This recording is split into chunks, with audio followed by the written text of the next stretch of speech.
Hey you guys, so I just had my cranial adjustment and look at me like I have like that euphoric look on my face, like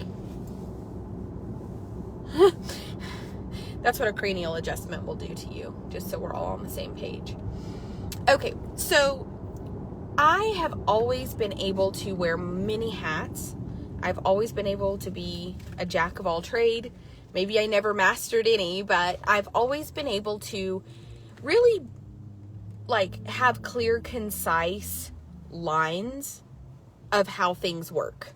And because of that, we had considered having the Performance Horse Rescue Network at my facility called PHRN.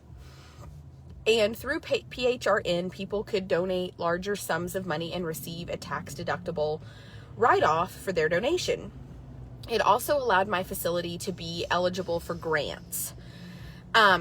I have a public accountant who is a friend of mine who did all of the incorporation and got Performance Horse Rescue Network not only incorporated, but also got all of the documentation for a 501c3 rescue. So we have all of the proper paperwork, but we've never officially opened, and let me explain why.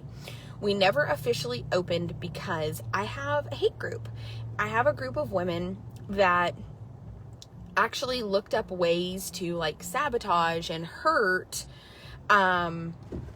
rescues, which it kind of backfired because it put that information in the hands of people that had a problem with horse authorities. It actually put that information in the hands of people who did ugly things, unfortunately, to other avenues. There was a rescue in Nevada that they were kind of attacking, and what was sad is the information had been dug up to hurt me. But since we had never officially opened and there was no money transferred, I had not accepted any donations on behalf of Performance Horse Rescue Network official, there was really no way to hurt me. But that accountant and I got to talking, and she was like, Tara, I really think you should do something with this. There are so many horses out there. There are a lot of horses out there that my husband doesn't buy because they aren't something that I can resell quickly. They are something that does need help, but they are rehabable. So I feel like there needs to be a day that I sit down and actually explain the back model of our business so that you guys understand that there is one livestock company that basically my husband is the one who is the manager of. And that is the kill buyer. That is the horses that are bought to buy, resell for a profit. That is the trade group, buy, sell, trade type thing. Okay, so let's fast forward that my husband has those horses. Where things get really muddy is that people, we have one Facebook page that I use all the time for everything, and people just have this weird way of being like, well, that was on Thompson Livestock, so it is XYZ. But that's not exactly how that works. I utilize the JT Livestock Co. Facebook page to kind of share all the behind the scenes with everything. But my husband's business that he manages owns the livestock. As soon as the livestock are sold from his business, you are then doing business with me as the boarding. I don't have to put it in someone else's name, Lynn. You don't do that. You don't duck your head and put somebody else's name on something that's yours because you don't No, you don't do that.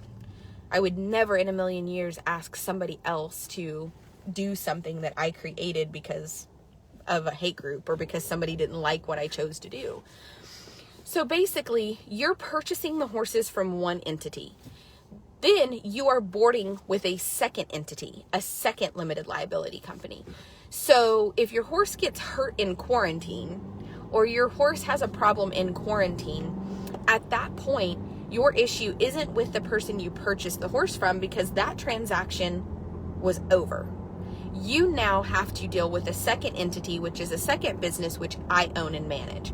And so That's why if you purchase a horse from me, it's actually owned by them, and now you own it and you're boarding it with me. See where I'm going with this?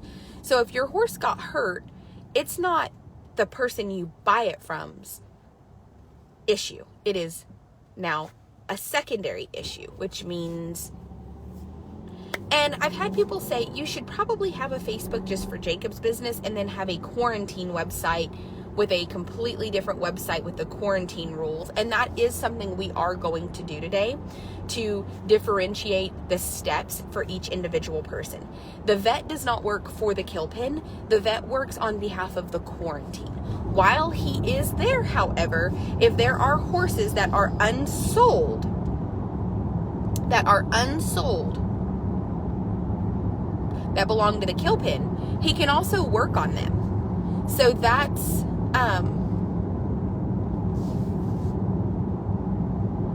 okay. What is your IRS EIN number, Tara? There is not one within the IRS file for nonprofit entities received under that name. Actually, yes.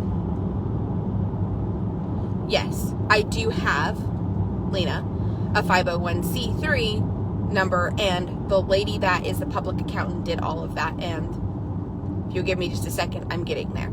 So, first and foremost, what we have found is that people that own rescues do it for, a lot of them do it for profit.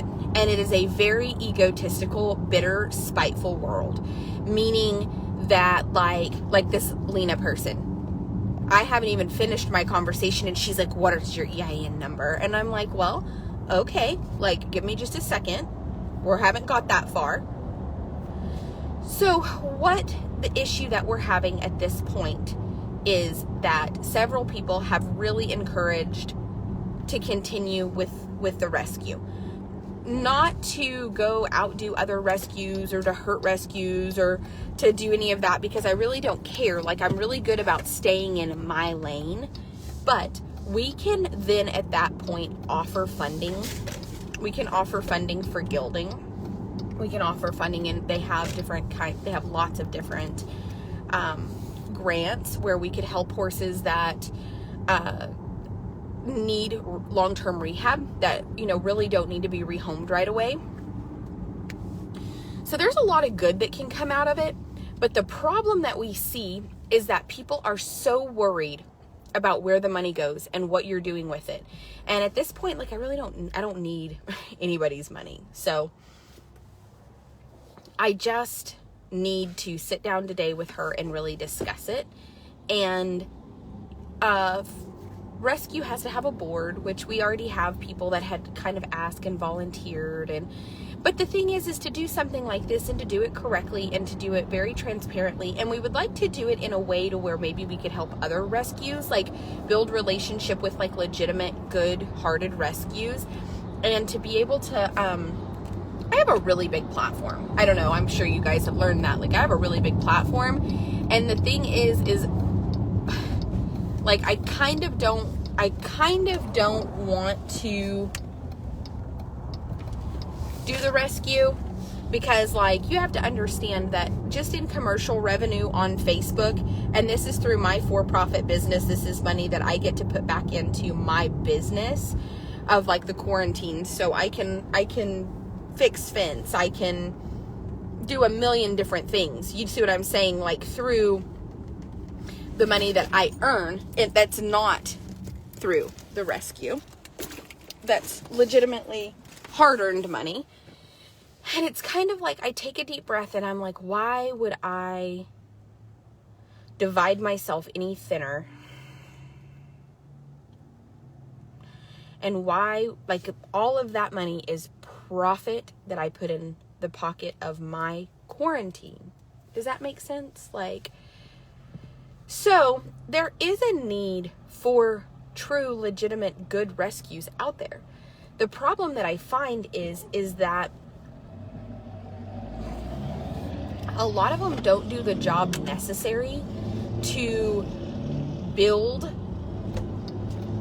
clientele. That's not the right word, but to build a following to gain donations without, like, making somebody a villain or talking really bad about people or having drama. And I understand that drama sells. Like Maximus one time said, like, but are you not entertained? Like, you're here and you're complaining, but are you not entertained? Like, at the bloodbath before you, you're not entertained? Didn't that what you wanted was entertainment? So in the great words of Maximus, like, that's legit. Like, are you not entertained? So I do understand why rescues often have to have a villain in their story. And I do understand. I'm not stupid. I get it. But in the same breath, I think that it's really unfair. And I think it takes a lot of time and energy away from actually helping. And that's a whole other story. So where we're at is we had started the Performance Horse Rescue Network. There is a place for it. There is a place, there is a place for it. There is a need in this world for another rescue. And what I want to try to tell rescues out there is that please understand that somebody lighting their candle doesn't burn yours out. Like somebody taking their pie out of the oven doesn't take a slice out of yours. And that seems to be the narrative and the problem on the Facebook community and in the rescue community, is that when a new rescue pops up or that when somebody else is really trying hard, they feel like, and I've had this problem with Border Horse Rescue. I believe they didn't actually have all of their correct documents, and they finally did get them, or they filed for at least like a tax number. I don't really know. Like, there was a lot of drama over that, and people were messaging me about it, and I don't care. Like, I don't care. Like, what that lady chooses to do is her business. Where I got involved is that she started mentioning my name in her videos. She started kind of dragging me through the mud and like basically saying that I was not a savior and I was not a rescue and I wasn't helping the horses, that I was a kill buyer's wife. And that the thing is that there are a lot of negative people out there that want to hear negative about other people because it like entertains them. They feel good about themselves by hearing bad about other people. Like, it makes them feel like, well, at least I'm not as bad as that person. You know, so there's like a little bit of your ego that feeds off of and takes pride in someone else being drugged down. And that is the truth. So Kendra's choice in dragging me down and Kendra's choice in posting videos that I had posted with kind of a false narrative,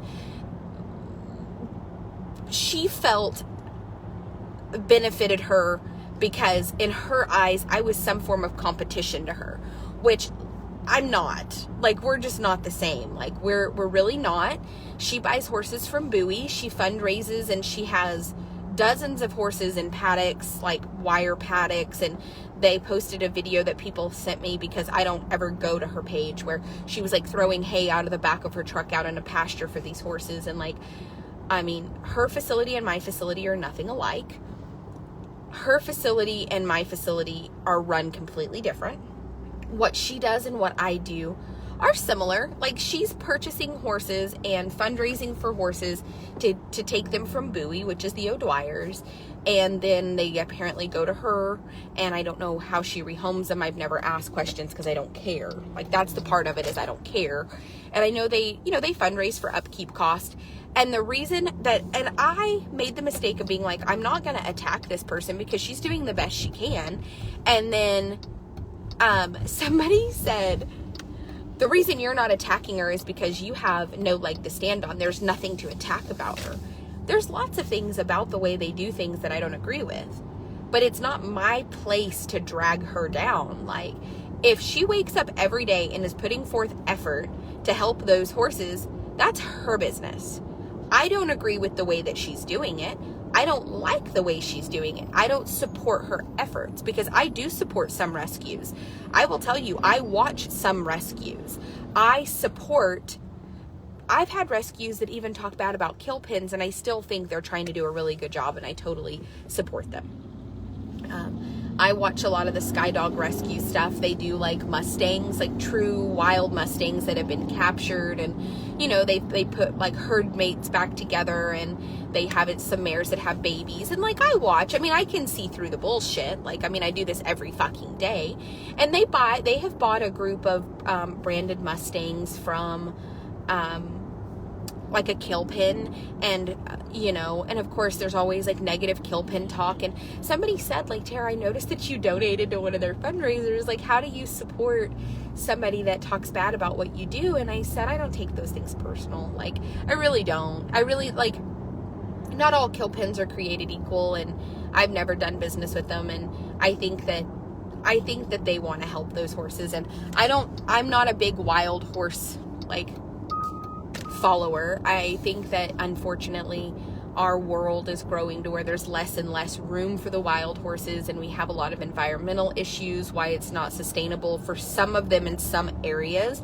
But I will say some of the areas it's more than sustainable, and they want the wild horses gone, because when horses graze, they kill the grass, they pull it out by the root, and those people want to graze donkeys, or not donkeys, sheep or cattle or whatever in that region. So they need the wild horses kind of gone. And you know, I hate that part of it. So like, I see both sides of it. I'm super open-minded. I'm very educated when it comes to it. And so anyway, I follow some of that, like just at night I'll kind of watch, and but that's my choice, you know, like that's my choice.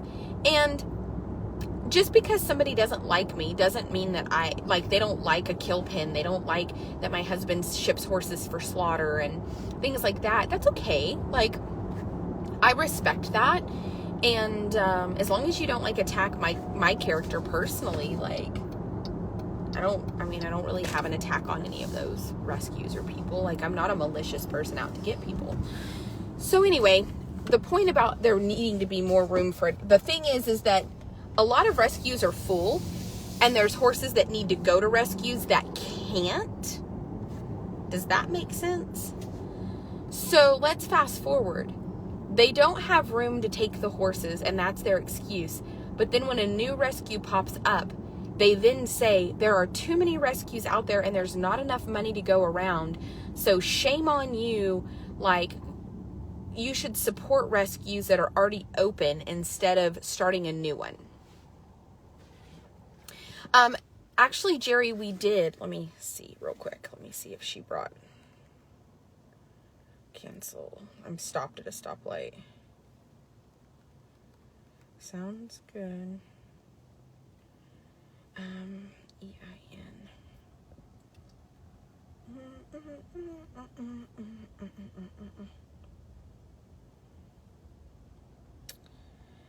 Let's see.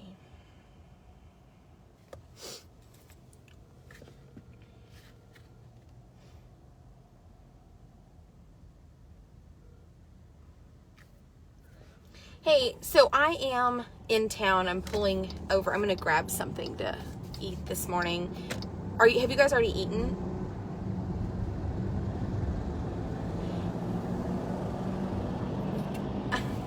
Yeah, I'm tricky that way.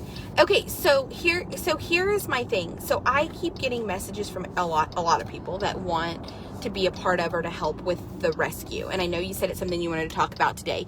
I know that you filed for the EIN and all the documents and everything, because I started getting stuff in the mail that was just like, okay. And so what needs to be done there?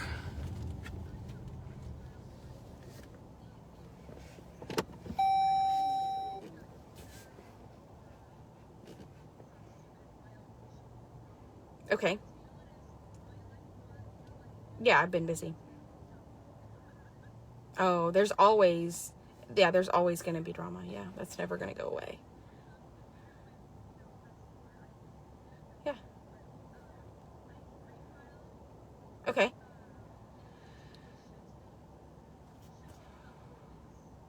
Okay. Yeah. Okay. So perfect. Okay, so when you get here, we'll discuss all of that. So the EIN number was filed, and they filed for the 501c3, which is that an additional number? Or it's just a number that you attached with the EIN?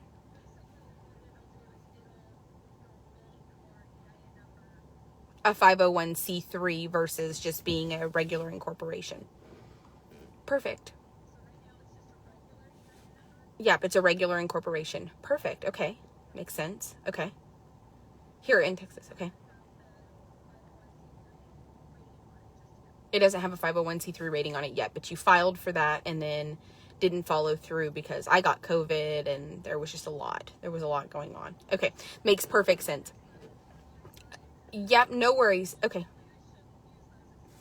No, that's okay. We just need to get it figured out. Okay. Okay. That makes sense now. So at least, because I knew we had an EIN number because that came in the mail for Performance Horse Rescue. And I think it's Performance Horse Rescue in like Incorporated, right? It's an Inc. Okay, I think that's right. Okay, because I'll look, all that came in the mail. And then we just had it, but because I think I need to send in a document for like this quarter that just states that it made $0. Like that nothing was, I mean, there was zero income was generated, but you still have to file that paper for the taxes or whatever. Okay, perfect. Okay, well, I just want to make sure that I understand it because I've not done a rescue before, but there are so many people that want to help, but they need the tax write-off. And I don't think it's fair to ask those people to give larger amounts of money without there being, like, you could give that money to anybody and they want to help with specific horses or with specific things. And I hope that makes sense. Like, I think that it's fair to follow through for the people that do want to help so that they have a tax write-off because that's available if you do it correctly. So that's why I want to just dot the I's and cross the T's. But I know there's a lot of grants, and I know that there are some bigger rescues that help a lot of littler rescues, and I do have a big following. So I know that maybe there are grants and stuff for like gilding clinics and things like that, and my vet could do that. Like if people couldn't afford to gild their horse, they could always bring it to the house and have it gilded, you know, to kind of cut back on the backyard breeding issues and things. Yeah, things like that. So, you know, we just need to find a way that it can help the general public as well, because my business is I don't need any additional funding currently. Like, I'm at a growth place to where I'm as big as I can be without like breaking the roof off and having to go through all the growing pains of like more staff, maybe a second location. I just can't right now. I physically cannot do that. So I can, however, within the size that I already am, maybe be able to help in a new way.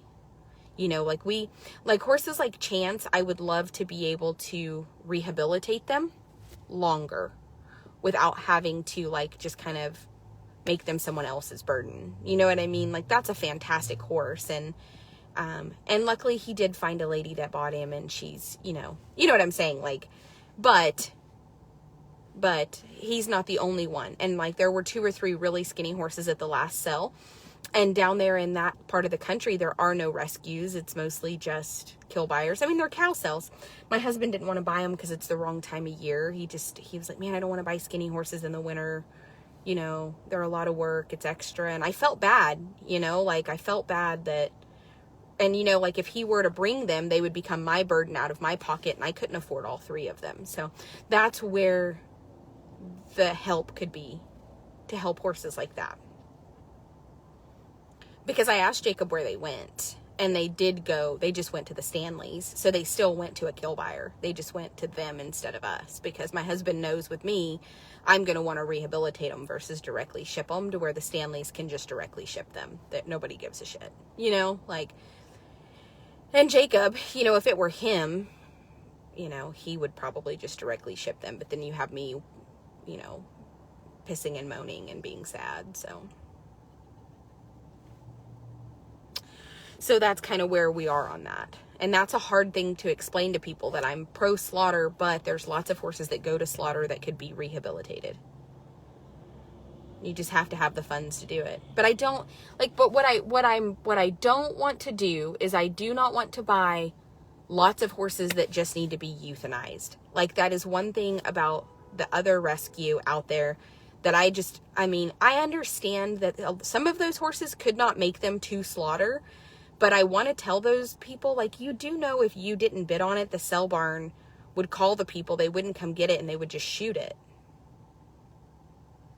Like, sell barns all the time shoot stuff that, like, no kill buyer's going to take those kind of horses because they cannot make it to slaughter. And they're like, oh, well, then what happens to them? they shoot them and bury them. And that's, so you've asked people for thousands of dollars to do a job that would have been done for free had you just left it alone. And you taking it to your vet, hauling it again on a limb that's all but broke to a vet so it can be euthanized, like, that's no better than hauling it. Like, people say, oh, well, it's the haul to slaughter that bothers me. Okay, well, hauling a horse with pretty much a broke leg again somewhere to another location, you know, it's the same to me. Like, it's just, well, they're doing it in the name of rescue, not in the name of slaughter, so that makes it okay. But I mean, sell barns all the time get horses that nobody bid on, or that, you know, nobody could take because of the quality of, I mean, the kill buyers are not going to buy horses they know can't make it to the border. Nobody's going to do that. Why would you take up a spot on a trailer that a viable horse could use if you know that horse is going to get down and get trampled, and you're not going to get paid for it anyway? So not only did you pay money for it at the sale barn, but now you've taken up a spot in the trailer. Do you see where I'm going with this? That a horse that you for sure are going to get paid for. Like, we're not stupid. That's what I want to tell rescues. Like, we're not dumb. So, like, your business model that you think in your head is how this works is not. Like, this is a calculated business that makes profit. And they're like, well, what happens to those horses? And I'm like, they shoot them and bury them. They shoot them and bury them. That's what they do with them. And they just are like, and I'm like, so some people dump their horses off at the sale barns knowing that they're probably not going to get money for them, but at least they're going to get shot and buried. So I don't want to be the person that fundraises and hauls horses to my home that we're just going to shoot and bury. Like, if the horse needs shot and buried because it can't make it to slaughter, just let the sale barn do it. But I think that's part of this that nobody talks about. Nobody wants to hear that part of it. They don't want to hear the truth, because that, you know what I'm saying? Like, that doesn't suit the rescue narrative. That doesn't suit the kill buyer and the sell barns or monster narrative. Like, right. Absolutely. Absolutely. Absolutely. All right. Well, how far are you guys out? Do you...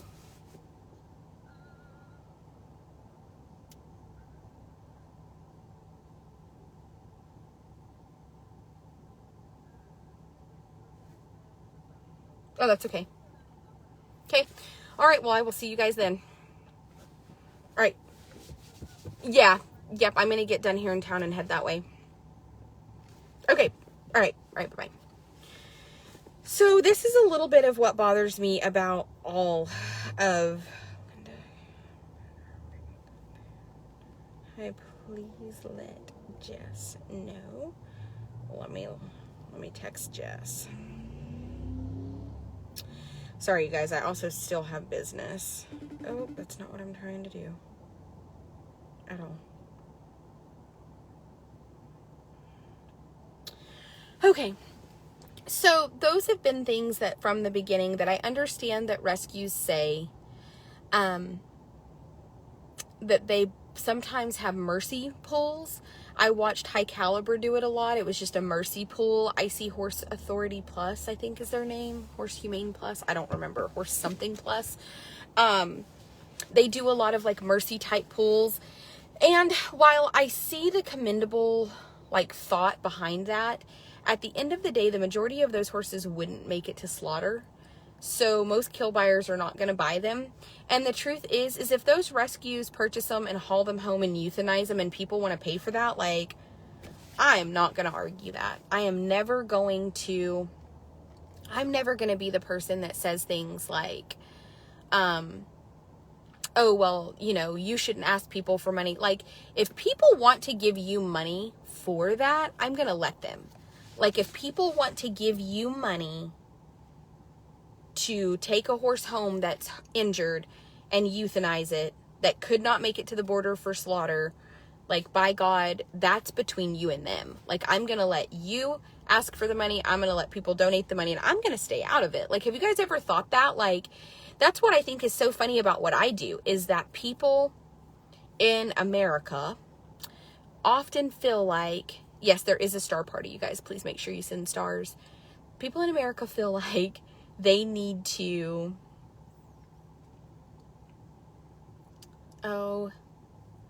Like, I don't agree with this, so I don't want any of you to agree with it. But that's not how America works.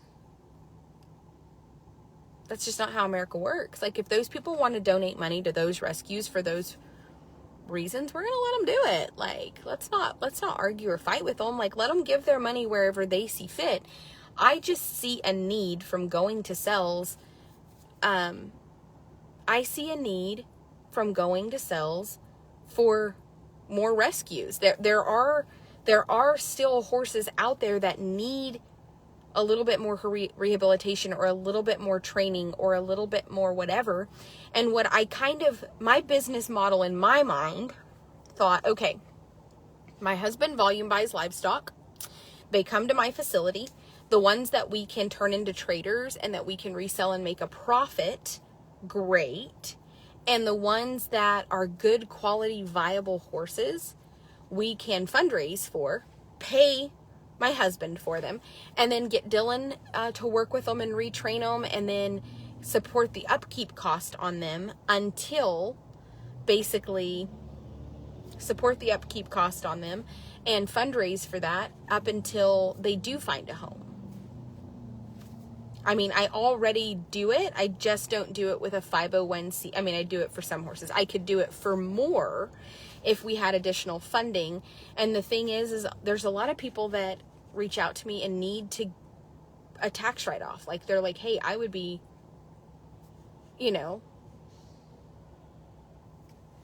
like, so yes, Brooke, I do agree that they take funds from a lot of people just to turn around and cremate horses. I do agree with that. I don't agree with that, but I'm not going to drag them or tell people not to donate money there. There might be people out there that's what they feel is acceptable. I think that where there's some gray area is in things they say, where they say things like, oh, we outbid the kill buyer, knowing that there's not a kill buyer at that sale right now. Knowing that, I know Jason hadn't been going. So knowing that there's not really like a kill buyer there, like, you're actually just outbidding the public.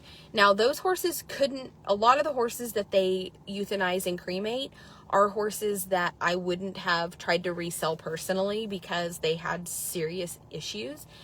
I see horses with serious issues. But again, if nobody bids on them, most of the time the sell barns will just shoot them and bury them. Because when you call an owner and you tell them your horse didn't sell, but there might be somebody out in the public that wants to take it home and try to rehabilitate it. You never know.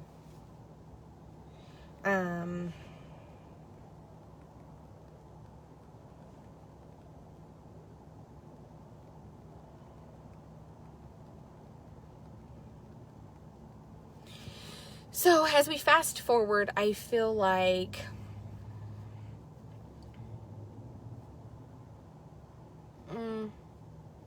it's just, we filed for the EIN number and the incorporation. She said that she had started to file for the 501c3, and then I guess I got COVID, and she's like, life's happened, but that's why she's driving up today to really sit down and discuss this. So that's why she's coming.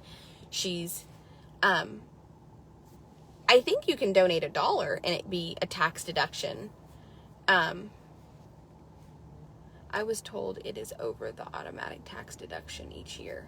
I don't understand. How much does a person actually have to donate in a year to be able to deduct their donations? I don't see. These are questions. So she works in a CPA office, an accounting office. So these are things that she will be able to actually look up. I don't run a rescue, and I don't,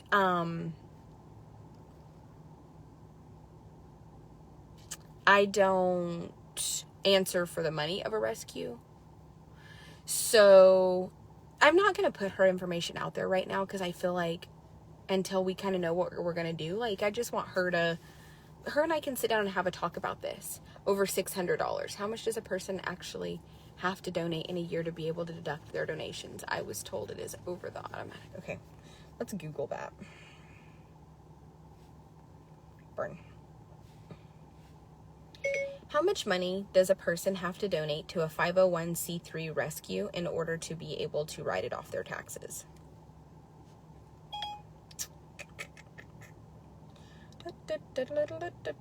How much money does a person have to donate to a 501c3? Donors are responsible for obtaining a written acknowledgement from a charity for any single contribution of $250 or more before their donors can claim a charitable contribution on their federal tax income. So according to donorbox.org, you have to give at least $250, and you do have to, and you are responsible for requesting, so the rescue is not obligated to give it to you. You are responsible for requesting like a receipt, basically, that is an acknowledgement from a charity for any single contribution of $250 or more. So, however, you can only claim certain itemized deductions if there are more than 2% of your gross income. In general, you can deduct 60% of your adjusted gross income via charitable donations, 100% if the gifts are in cash, but you may be limited to 20, 30, or 50% depending on the type of contribution and the organization. So if you contribute things that are not cash money, you cannot deduct, like you could donate a trailer to a rescue and you could do generally 20, 30, or 50%. A lot of times that things that have monetary value are up to 60% of the adjusted charitable donation. So what amount of donation requires a receipt? Any donation worth $250 or more must be recognized with a receipt. Can you donate to charity instead of paying taxes? A gift to a qualified charitable organization may entitle you to a charitable contribution deduction against your income tax if you itemize deductions. So, the only thing that is eligible for a 100% deduction is cash. So, there you go. I hope that, that's just, and the website that I'm looking at, just so that you guys know, is donorbox.org. So these are not things that I knew the answer to without looking. So I think there's lots of people that want to start rescues and they get overwhelmed when they get to, it says on donorbox.org $250. But again, I'm looking up on Google. This is not something I know for fact. This is something that I just looked up. This was written on April 14th of 2021. So, what is a donation receipt? A donation receipt is a written acknowledgement from a nonprofit organization who holds a 501c3 nonprofit status for any monetary or non-monetary contribution made by a donor. This donation receipt will act as an official proof of contribution and help donors claim a tax deduction. Donors are responsible for obtaining a written acknowledgement from a charity for any single contribution of $75 or more before the donors can claim a charitable contribution on their federal income tax. Charitable organizations, however, are required to provide a written disclosure to a donor who receives goods or services in exchange for a single payment in excess of $75. Charitable organizations are required to provide a written disclosure to a donor who receives goods or services in exchange for a single payment.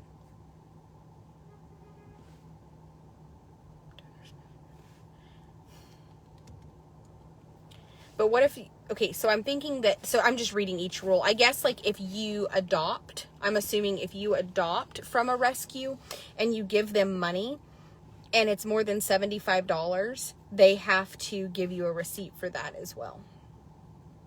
If you adopt or purchase something. Charitable organizations are required to provide a written disclosure to a donor who receives goods or services. So if they get something in exchange for the money versus they're just giving it to you. Okay, so each donor receipt should include the name of the donor, the address, the EIN, although not required. Okay, so that information is not required. You think that that would be required. Each donor receipt should include the name of the donor, and many receipts also include the charity's address and EIN, although that information is not required. So basically, you could just write a receipt to yourself. You would think that they would require... Okay. So basically, what the IRS needs is the name of the organization, the amount of cash contribution, a description, but not the value of non-cash contribution, a statement that no goods or services were provided by the organization in return for the contribution, if that was the case, a description and good faith estimate of the value of goods and services, if any, that an organization provided in return for the contribution,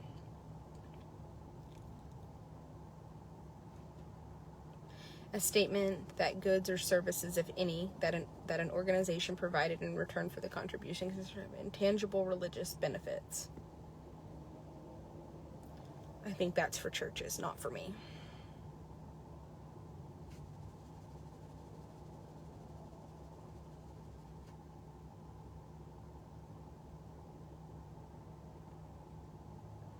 Okay, here's an example of your donation not being able to be tax deductible. Let's say this. A silent auction happens and a donor pays $100 in a silent auction for a fair market value item of $200. The person may not write the $100 off of their taxes due to the fact that they received an item greater than the amount donated. So, if you adopt a horse for $500 and the fair market value of the horse is like $1,500, you cannot write the $500 off your taxes, is what it's saying. But if you just give $500 in exchange for nothing, then the $500 can be written off your taxes. I mean, I've read through this just a little bit now, and I mean, I just am already exhausted with it.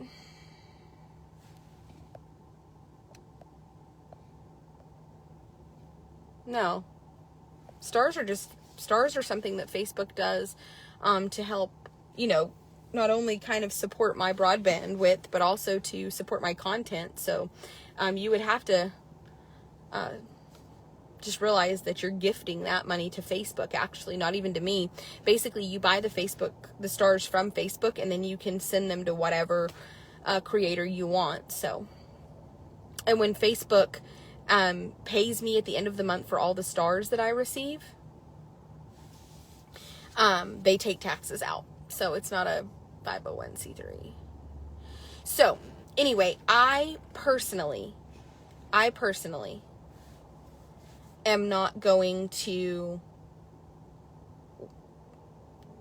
handle all of the rescue stuff. What I'm saying is if there is somebody that wants to do it, something we were going to discuss today is about what needs to be done moving forward. As of right now, my husband volume buys livestock. They are for sale.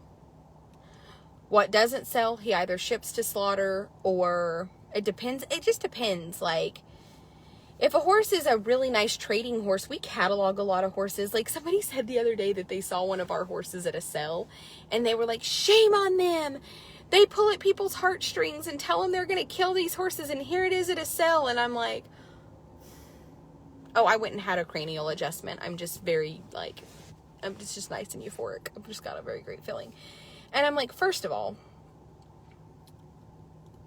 my husband does ship some horses to slaughter. It's lower end horses that have issues, horses that we couldn't ride, horses that I thought were dangerous. And then people get mad at me and they're like, who are you to decide that? And I'm like, well, I am the one who decides that. But we buy a lot of higher end horses to trade on. Like, that's what I do for a living. Like, that's how that business substantiates, is by making profit. So if we buy a horse for $3,500 and I take it to Navasota and it brings $12,000, that is great. That's not a scam. That's a business model. Horse traders do that every day. But I want to make it very clear that I am not a 501c3 rescue. It is not something that I personally am going to like quit what I'm doing and go run a rescue and just, that's not what I'm saying. What I'm saying is there is an opportunity for a rescue, and there's a lot of people that follow me that would like to gift money to a rescue. The problem is that without somebody within our tribe helping to run a rescue and to handle that part of it, I personally cannot do that too. But there are ways that we discussed that, like, okay, if somebody wanted to run the rescue, we would just have to sit down and make it very black and white, just like the horses belong to this business. Once they sell, they are boarded and quarantined with this business, and they are two separate entities. While they do operate off of the same place, it's just like an office building that has, like, you might pull up to a strip mall and there's 5 businesses within the same building. It's the same thing. There's 2 separate businesses being run from the same facility. And people say, well, how do you guys keep it separated? Well, it's very simple. These horses are unsold and these horses are sold. Unsold horses belong over here, and those horses are basically, my husband manages that. Sold horses are in quarantine. They belong over here, and I manage that. So it's very simple to keep that separate. Now, if somebody wanted to do a 501c3 and wanted to be able to help horses at our facility that are unsold by fundraising for them, what we could do is pick a pin or 2 pins that are rented or leased by that 501c3 rescue, and those pins and those horses are purchased and handled and only funded through that. So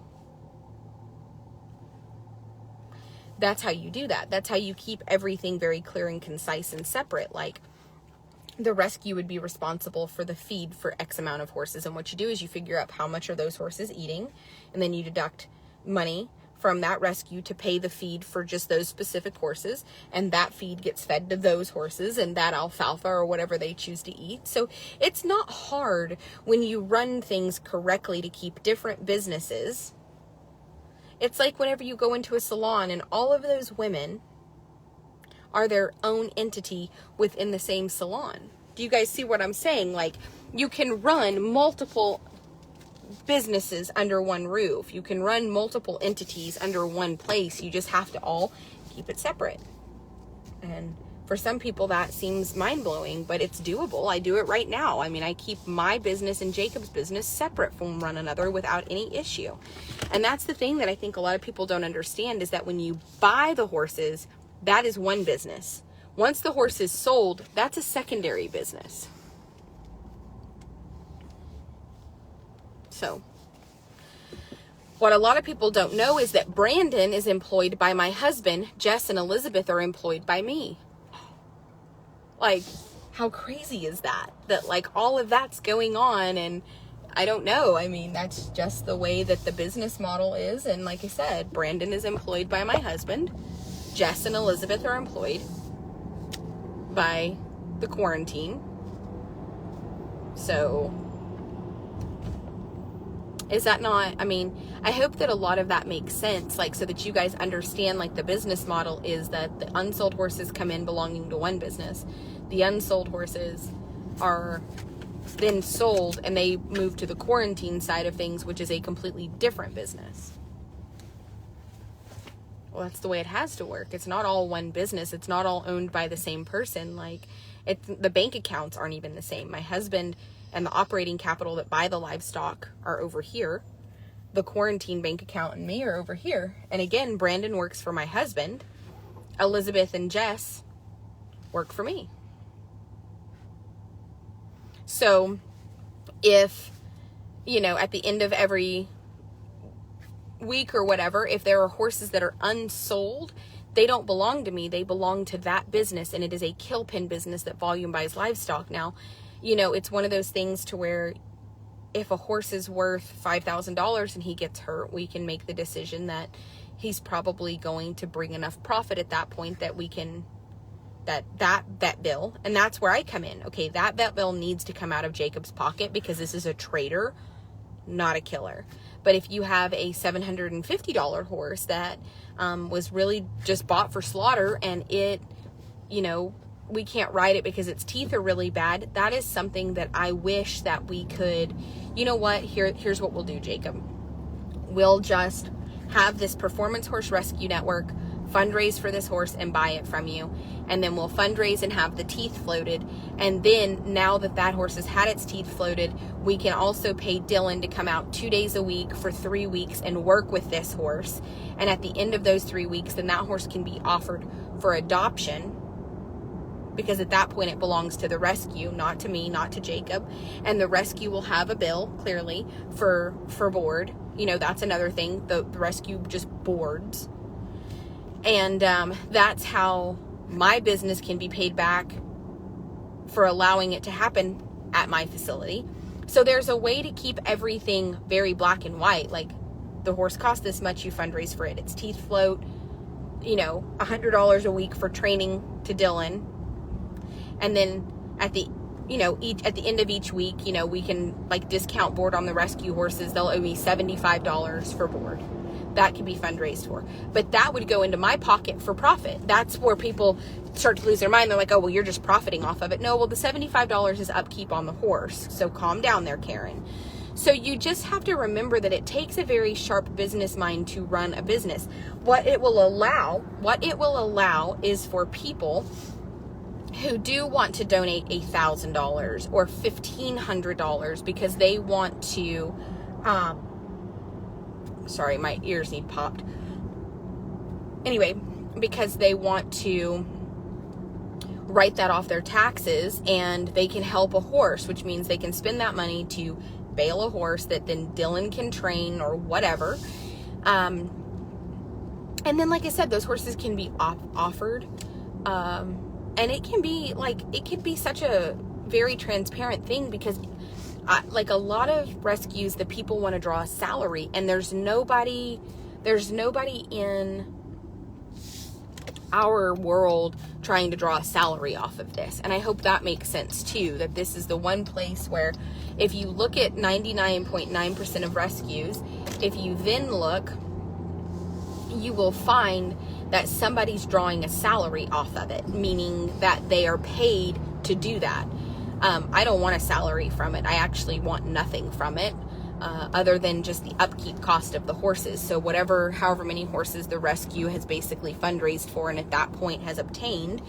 But there has to be somebody that has time on their hands to be diligent about like weekly updates. Like, okay, you guys, the rescue has this much money in the bank, and this much money is needed for teeth this week, this much money. And there are things that I think that could benefit. I really do. I mean, if you look at the gray mare, I sold her, and this is kind of what my husband said. He was like, Tara, you're already doing this. You're already doing more than any rescue, but you're just doing it for private individuals. Like, those private individuals are buying horses that, like the gray mare, she was not that broke. So, well, I already have a tax deductible number. Like, so everything that I buy for my ranch, I already don't pay taxes on because I have an ag exempt card in Texas. So I don't pay taxes on any feed or hay or supplies or anything else. Hey, what are you doing? Hey, she wants to ride him, but she said she understands the liability, so she wants to see me or Brandon ride him. No, she owns him. We don't do that.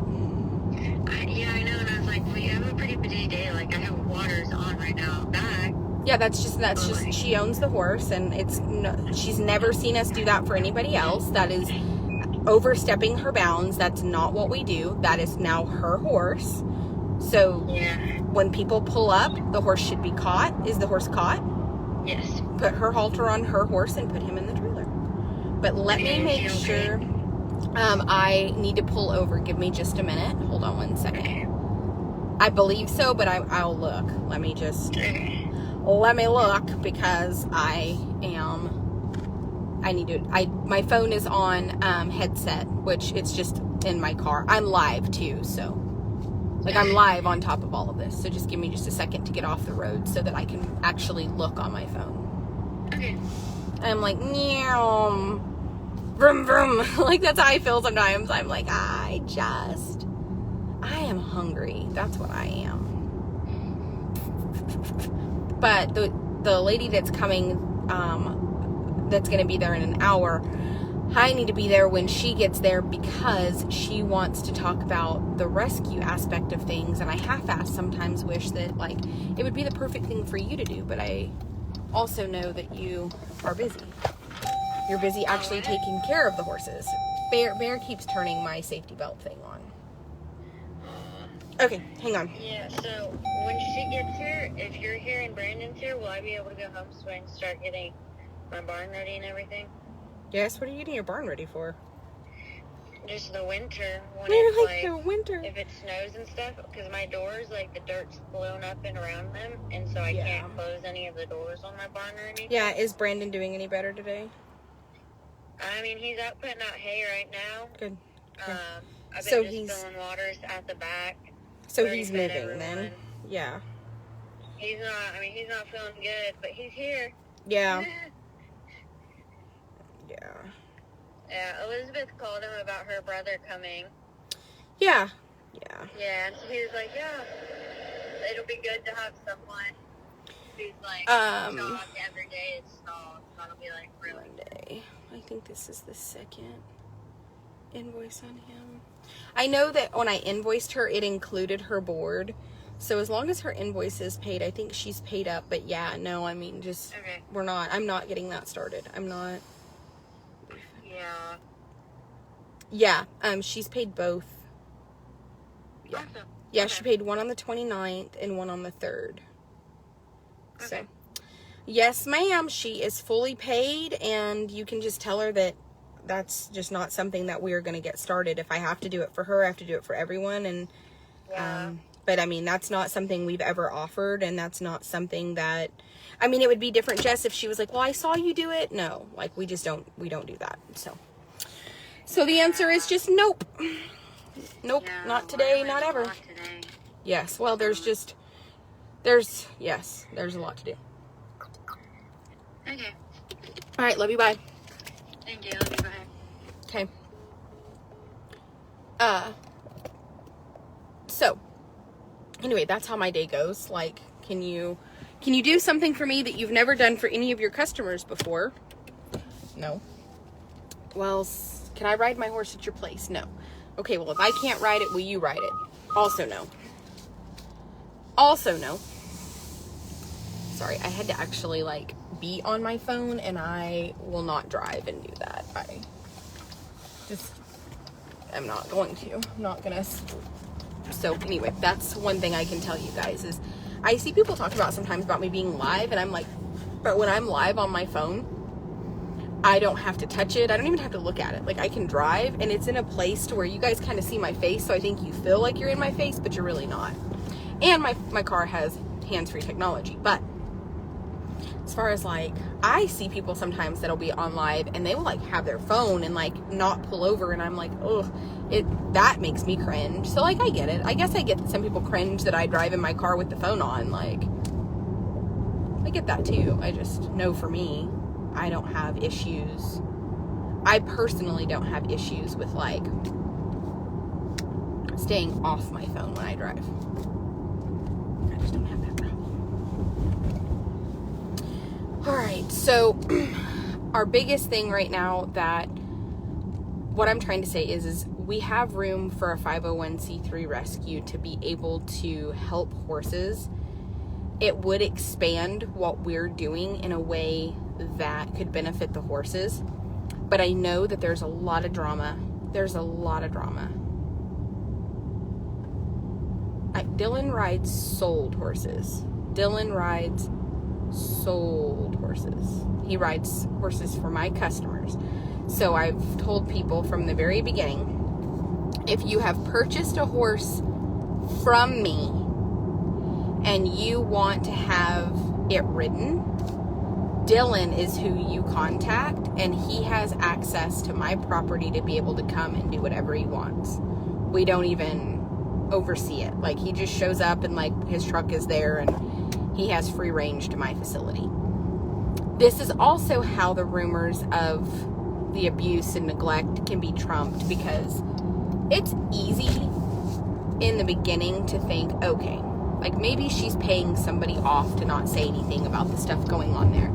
But Dr. Hanlon comes, the farrier comes, Miss Kathy comes, Dylan has full range of my property. Amy Catherine came and stayed for several days. But my staff, I'm just telling you, my staff and I are not accommodating riding sold horses. That is not something. You can hire that out. It is a Dylan thing. If you, at that point, if you wanted to see the horse ridden or you wanted a secondary opinion, that should have been arranged with Dylan. That's not, again, my staff is not going to start that. We are not getting that started. There's just too much to do in the day to also have to try to work in riding people's horses. It's just not happening. It's not happening. The only time Dylan rides unsold horses is if somebody donated that to the horse. Like if you wanted to pay Dylan to evaluate a horse on your behalf that has not sold, I don't mind that. Or if you see a horse that's unsold that you really like and you think that it being evaluated would help its chances of finding a home, so you want to donate that to the horse, gift it to them, you can. I wonder if Dylan would want to run the rescue. He seems super fucking honest. Like, he's so normal. Let's ask him.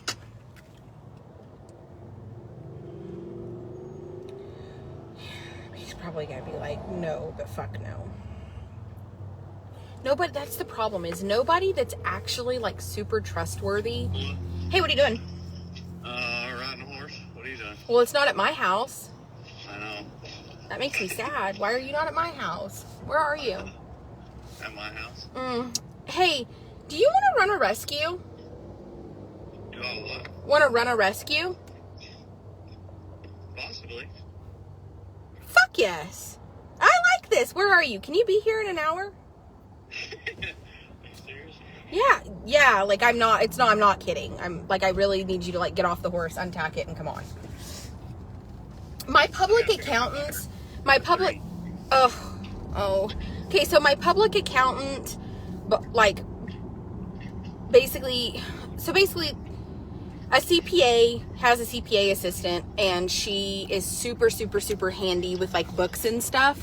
So she filed for the EIN, and there is a need for it, but I need somebody to run it like within my organization, but kind of in its own way. Anyway, but super transparent. That's the problem.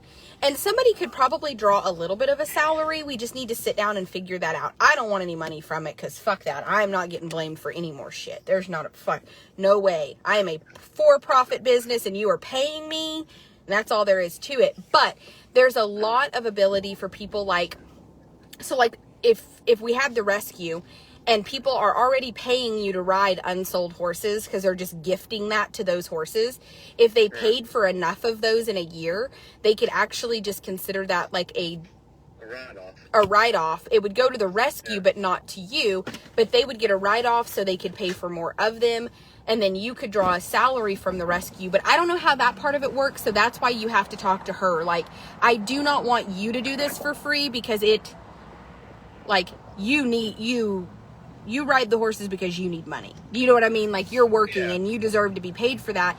But my husband buys some horses that we never get to show the public, because they're like unbroke 3-year-olds that we don't know what breed they are. And you know what I'm saying? Like, they're not worth more to the public than they are to kill. They're just not. But we could fundraise for those horses, and then you could be paid to train them. And then they could find a home, and then my husband wouldn't have to kill them, and then him and I would not fight about it.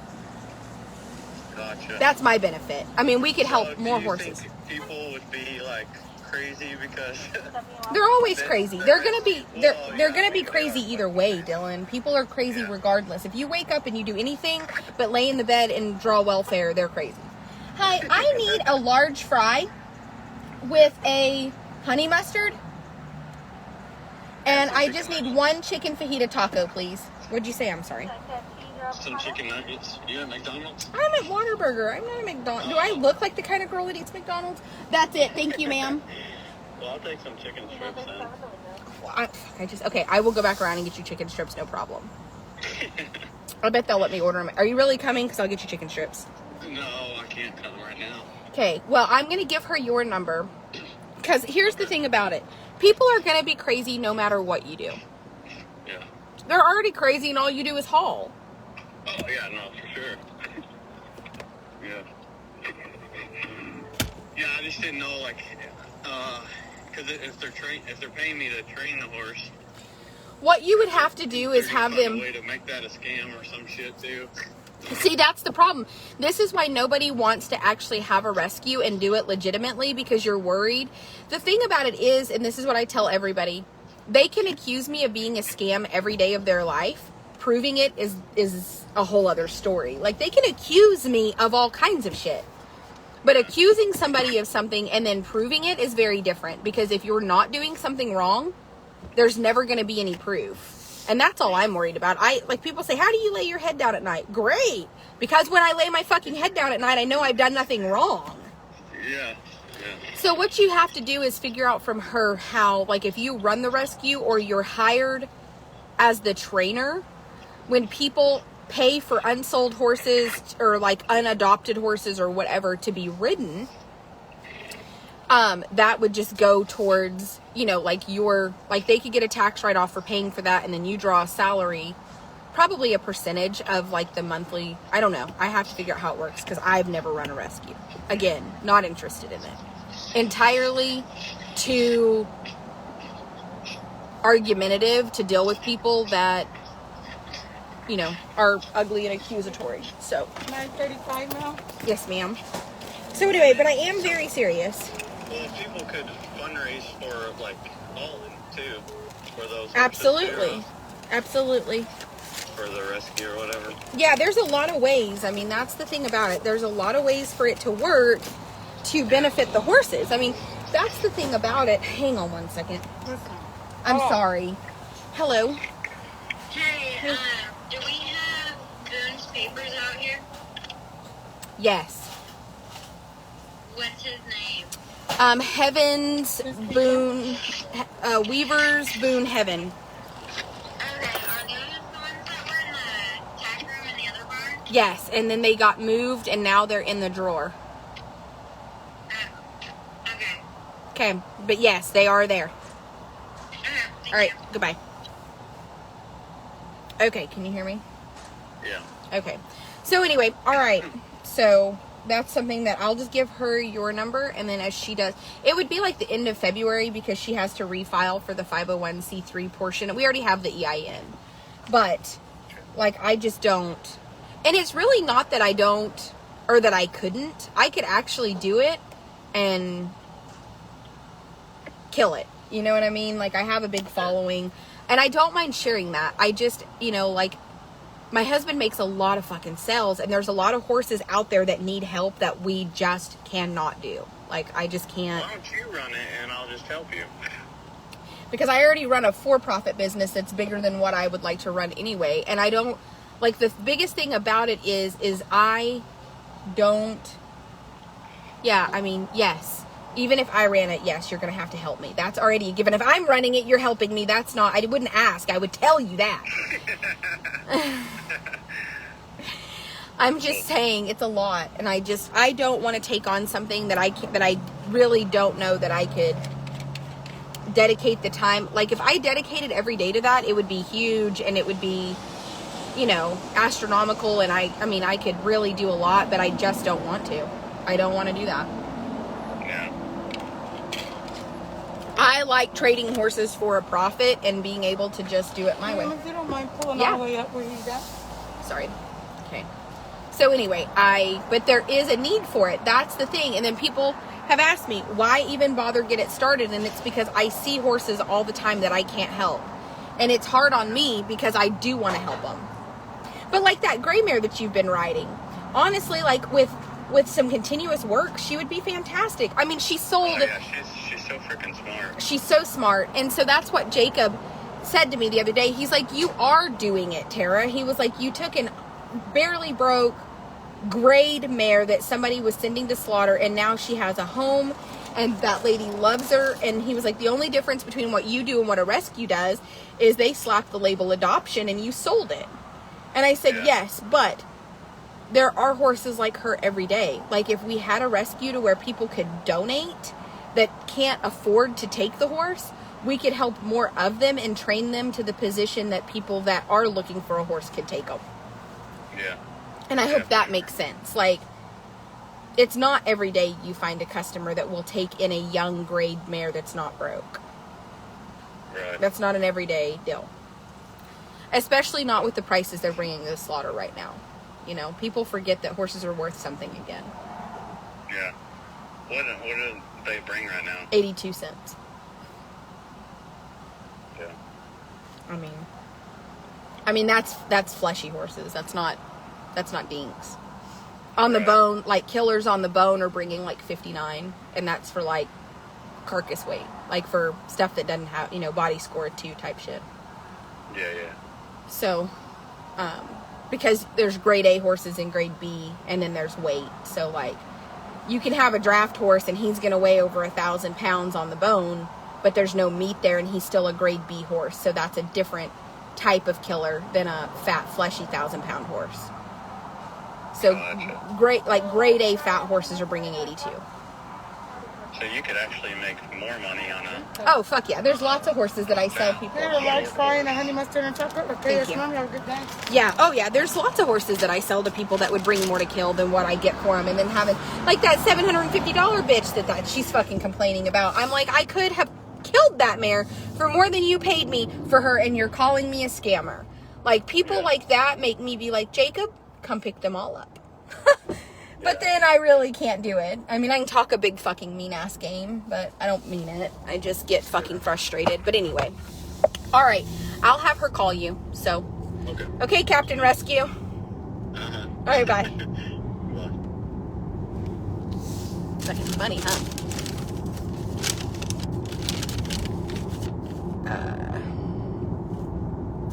No, they didn't pick the horses up because they don't really have anywhere to go with them. So they decided, they texted my husband and said, and I quote, "Please keep the other 2 horses for what we would have owed in board and upkeep. We really do appreciate what y'all have done for us." Didn't apologize to me. Didn't text me that. Text my husband that. Gave them to the kill buyer, not to me.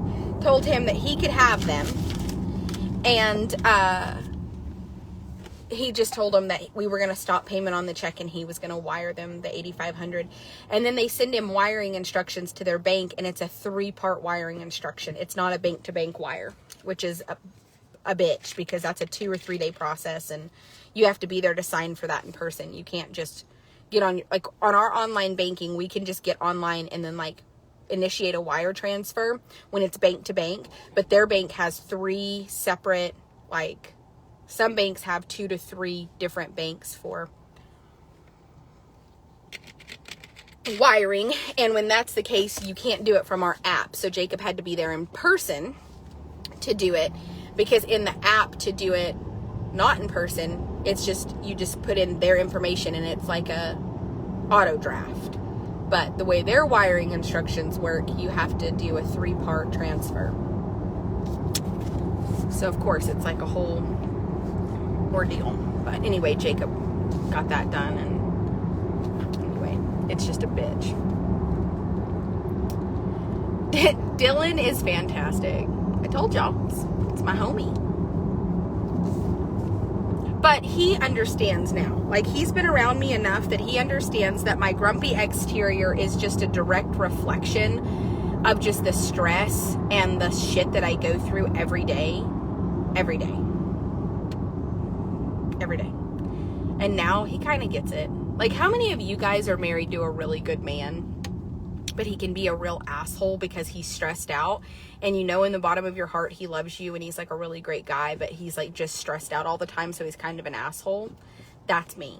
Like, I'm just a woman. And so people will give the excuse to guys. They're like, oh, my husband is just so stressed from work, and my husband just this, and my husband. But when it's the wife, it's like there's not an excuse there. Like, you shouldn't have an excuse for being a grumpy fucking honey badger.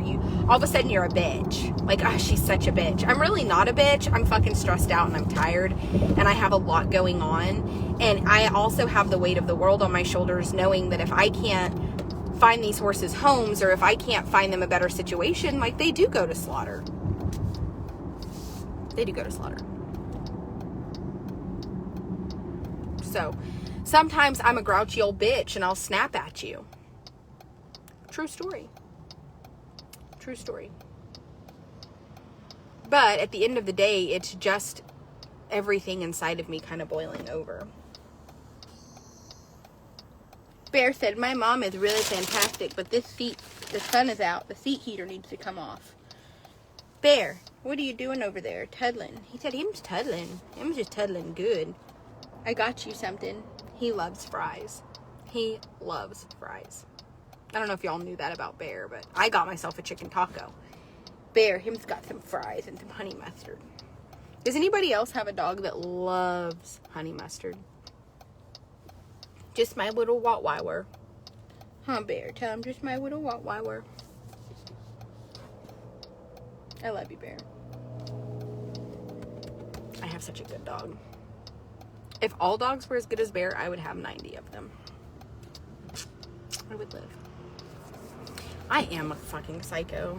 But you know what? I don't even try to hide it anymore. I'm like, I'm crazy. Welcome to the shit show. Just hang on for the ride.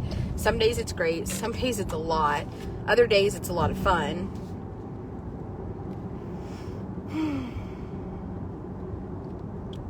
So, anyway. So you guys just have to tell me what your thoughts are.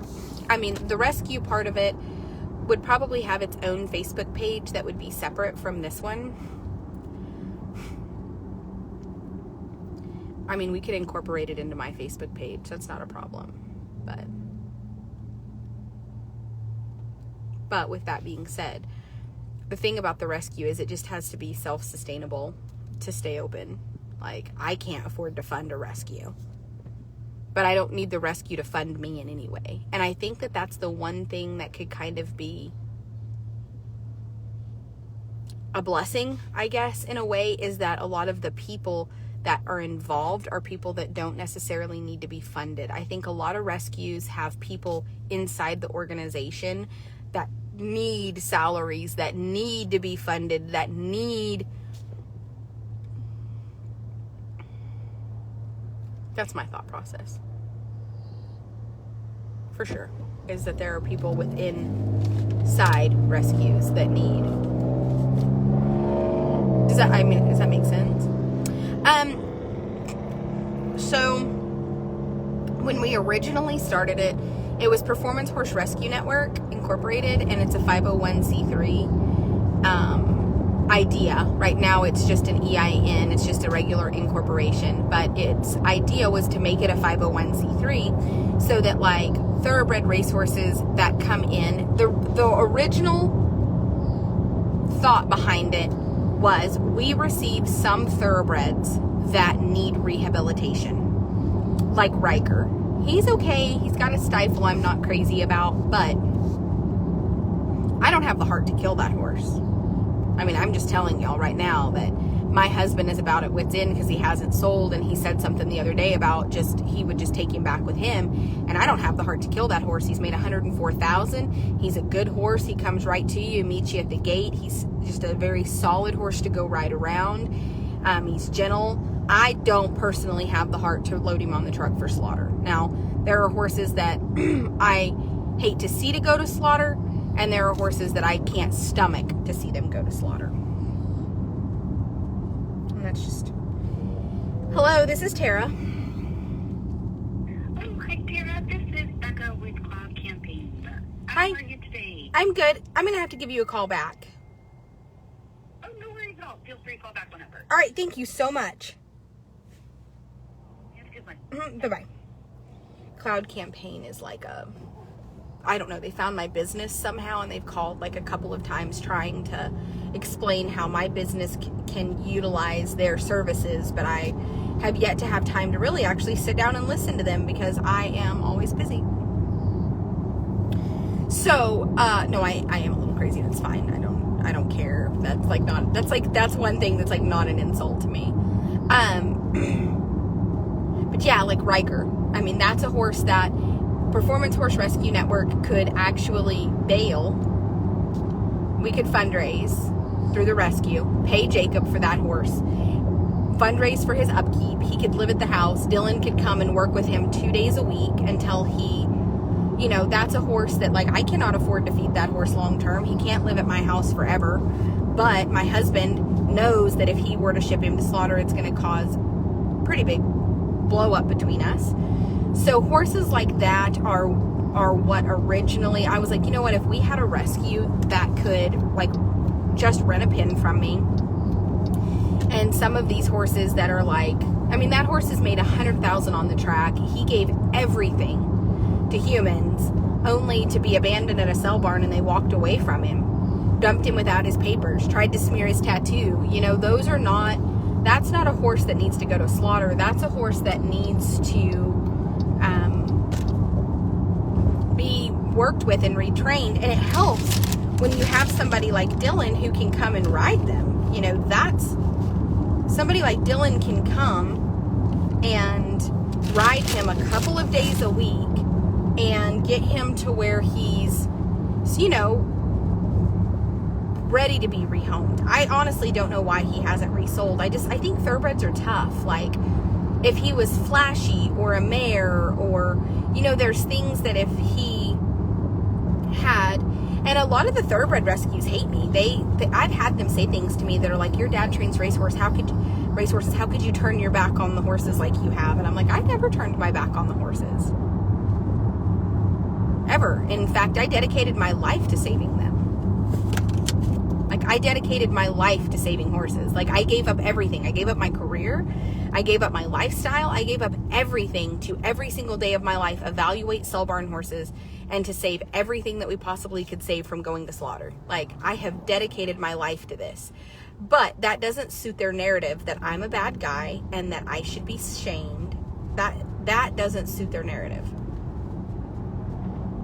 Their narrative is and always has been that I'm a monster and that my husband is a kill buyer, and that, you know, and that's okay if that's your narrative and that's what you want people to believe about me.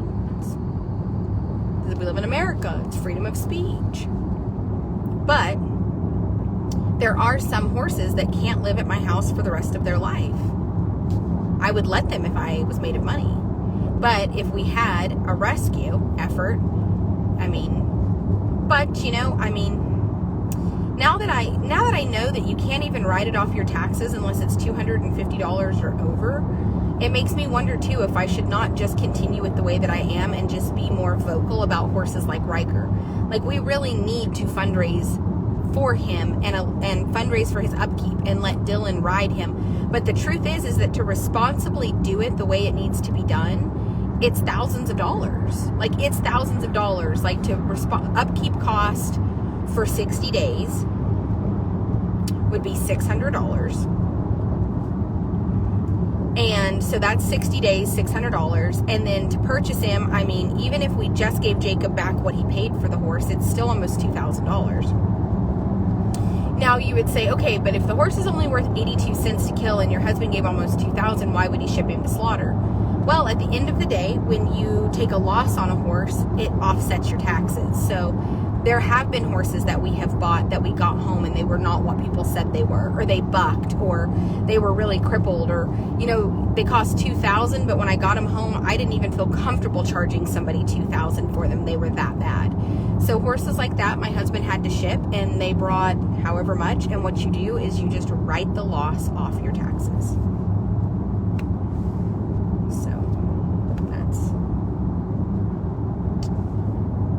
That's just how it works.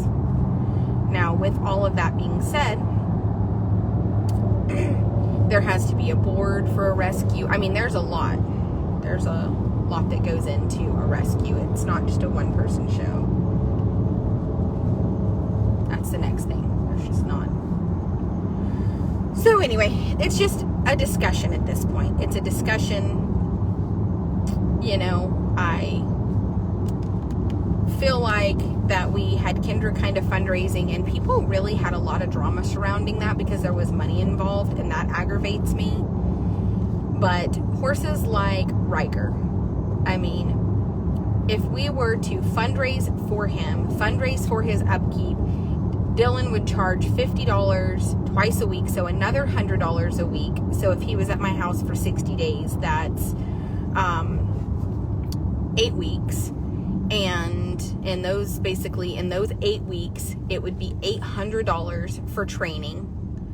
So with $800 for training, $600 for upkeep, that's the part of this that people forget. And then like teeth float. That's the part of this that makes it so tough. Hang on. Hello. Hey.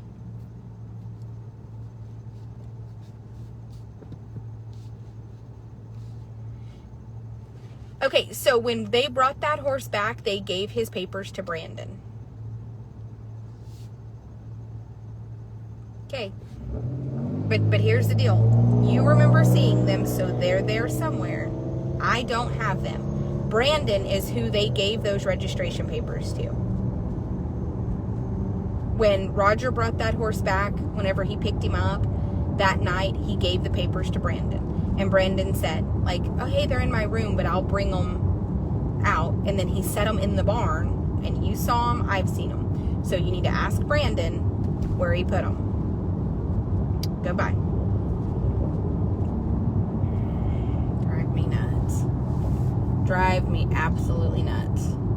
This is why I tell people all the time, like, I spend my life just like pulling my hair out.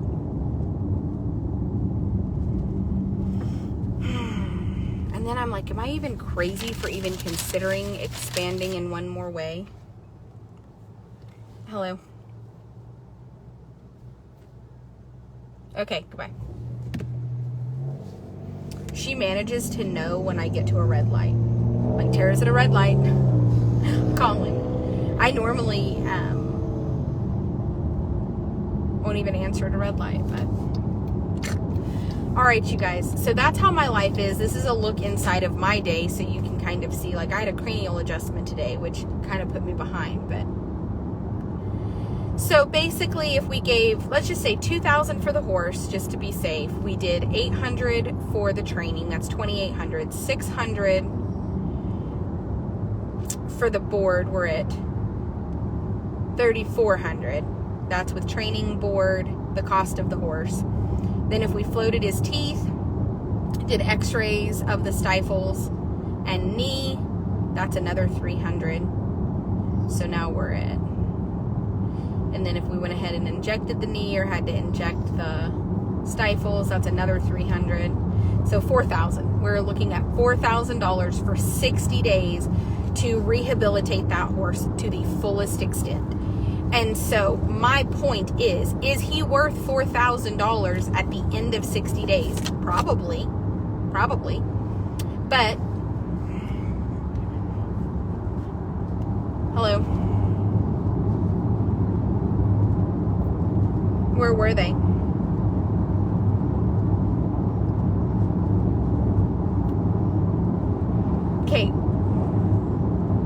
Okay, but where did they go? Like to the office, to the other barn?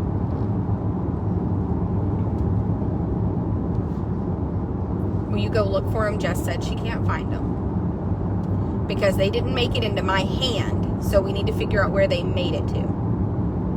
Okay, goodbye. Son of a bitch. All right, you guys, this is the kind of stuff that just drives me nuts, but I am gonna turn around and now be late to what I need to do because I've got to go look through. There's a manila envelope sitting in my floor.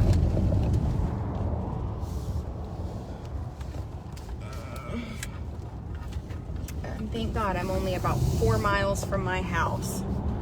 Sorry, Bear. Bear is like, what are we doing? I thought we were going to the farm. We're going home, buddy. This is my day. I'm surprised nobody has bought Riker either, but here's the thing about it. If we had a rescue, people could donate money to that horse. At the end of the 60 days, we're $4,000 into him.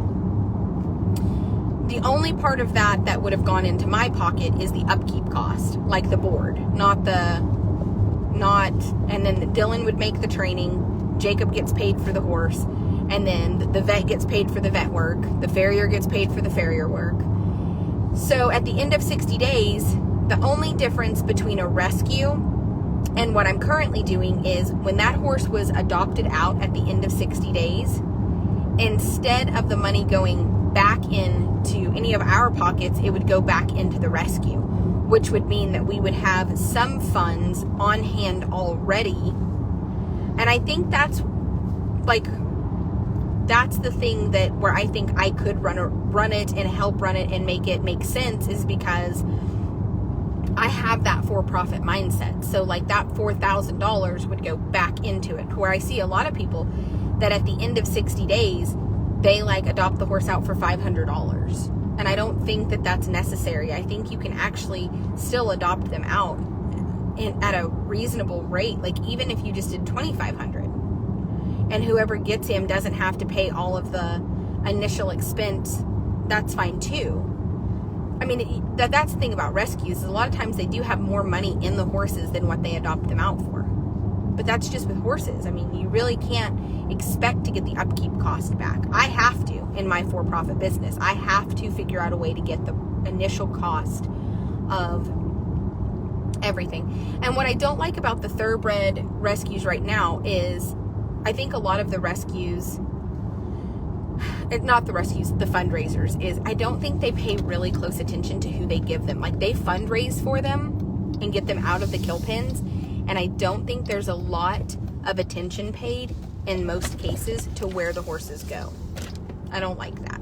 I think it also gives us the ability to rehome those horses and be a little bit more selective.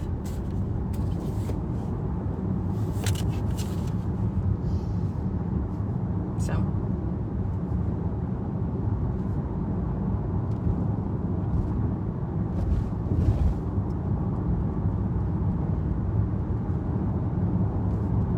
that's a lot of my thoughts, but you guys can tell me what y'all think. Like you guys can ponder it, push it around. The thing is I tell people it's hard to have an opinion if you are not somebody that currently gifts funds to training or to horses. It's hard because it's easy for you to say like, yeah, do it, except for you have to remember that the people that need to say yes, do this, are people that are actually going to donate funds to make it work.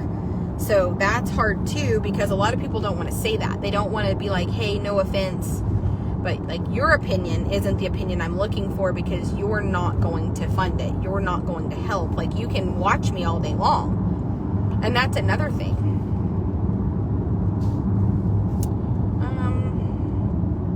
You ever wonder, like, this, is it Michelle or Michael Lalonde? Okay, well, that's, do you ever wonder why people follow you and then say you're a fraud? Okay.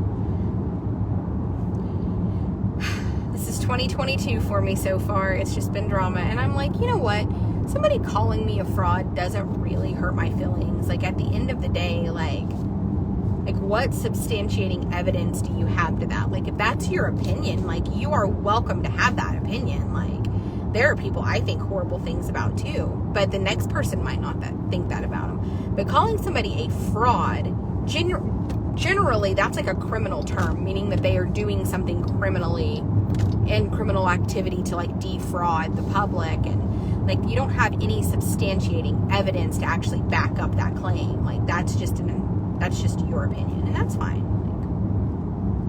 Like, that's okay.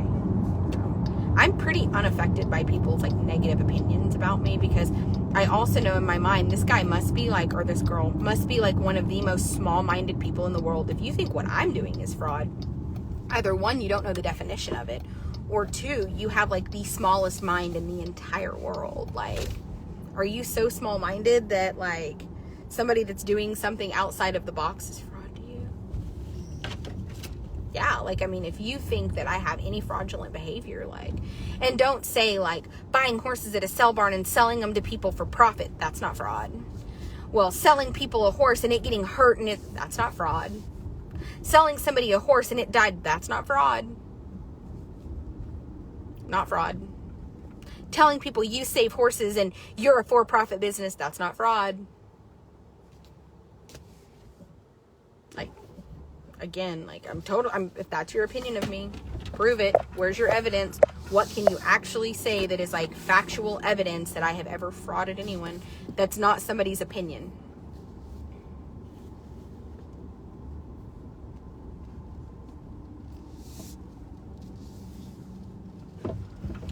Jacob doesn't need to help any more than he already helps. Jacob has a lot going on, and that's the way that is. All right, I'm going to run in my house and look in this manila envelope and see if I can. I do not think that that's where they are, but I'm going to make sure. All right, you guys. That's okay, though, you guys. Like, if somebody like that wants to say that, I'm going to let them. Like, oh, Bear is licking his lips. Oh, that's a nice fry, you guys. Whew. That person isn't gone now. They're just sitting there angry that what they said didn't affect me. All right, you guys, I'm going to go inside.